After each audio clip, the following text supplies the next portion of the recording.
Good morning, my angels. Okay, so bear with me. I'm recording at a coffee shop today, and I'm committed. I'm committed to getting this message out. So, without further ado, here we go. I just want you to know something that above all else, I hope you give yourself permission to believe something today. Something about yourself. You're not defined by a person's inability to love you. And I know we spoke about this briefly, but I'm making another video on it. I know it sounds simple when you hear it, but it's not simple when you're living through it. It's easier said than done, and I understand that. Because when someone walks away from you and they misunderstand you or they can't meet you where you are, well, your brain immediately starts to make meaning out of it, even if it doesn't make any sense. Like, you're gonna just run with it. Stop running with it. Most people don't realize this, but the meaning we assign to rejection is what shapes our confidence afterwards. It's so important that we go through the things that we go through, honestly. Not the rejection itself, but the story we tell ourselves about it. That's the most important thing. So if we're talking about, rejection and all these things, and you want to talk more about it, this is what I would tell you. Sometimes rejection does not mean that you're too much. Sometimes it means that the other person did not have the capacity to meet someone like you. They couldn't meet you where you were. Sometimes a rejection doesn't mean you were wrong. Sometimes it means that you were early.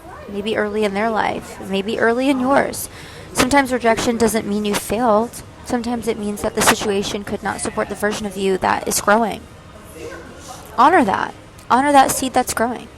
And when you understand that you stop shrinking yourself to fit into places that you were never meant to stay, things get so much brighter. And one thing I've learned that people often confuse, they think that being chosen is valuable. But that's not the same thing. Being chosen is not about preference, performance. It's about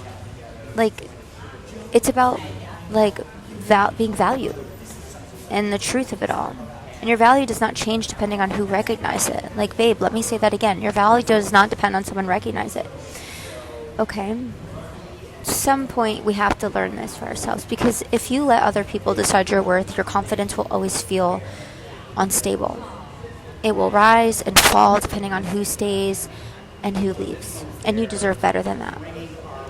And to be honest, that's extremely exhausting. Don't you want stability? Real confidence starts the moment you decide that your identity is not a project. It belongs to you, not to someone who misunderstands you.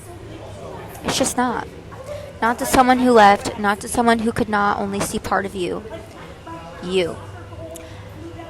Something that helps people more than they realize is learning how to notice when they start rewriting themselves after rejection.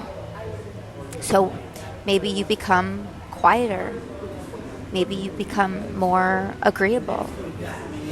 Maybe you start questioning things about yourself that you used to never question. It was just part of who you were. Maybe you start wondering if you should have been easier to love.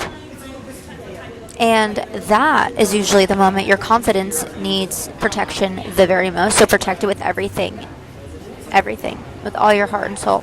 Because rejection has a way of making strong people forget themselves, babe. But here, right now, this is what I want you to remember. You are not supposed to become smaller to make someone else more comfortable. Ever, ever, ever. You are not meant to change your personality just to avoid being misunderstood again. And you are definitely not supposed to carry responsibility for someone else's inability to meet you emotionally. Okay? You are not meant to carry someone else's inability to meet you emotionally. Sometimes the healthiest thing that you could do after someone walks away from you is to not figure out how to win them back. Just sit into that and just be. It's not for you to figure out how to get them back, but it's to come back to yourself. That's where your power is. Okay, babe? And there's something that really helps in this life, not just in theory and asking yourself this question, but when someone's behavior makes you doubt yourself and doubt your worth, you can ask yourself, did this situation reveal something about my value? Or did it reveal something about their capacity? Because those are two very, very, very different things. Okay, my angels, I love you, and I will see you in the next video. Leave a like and a heart and a comment below, because you know that what you give, you receive. Okay, I love you. Bye.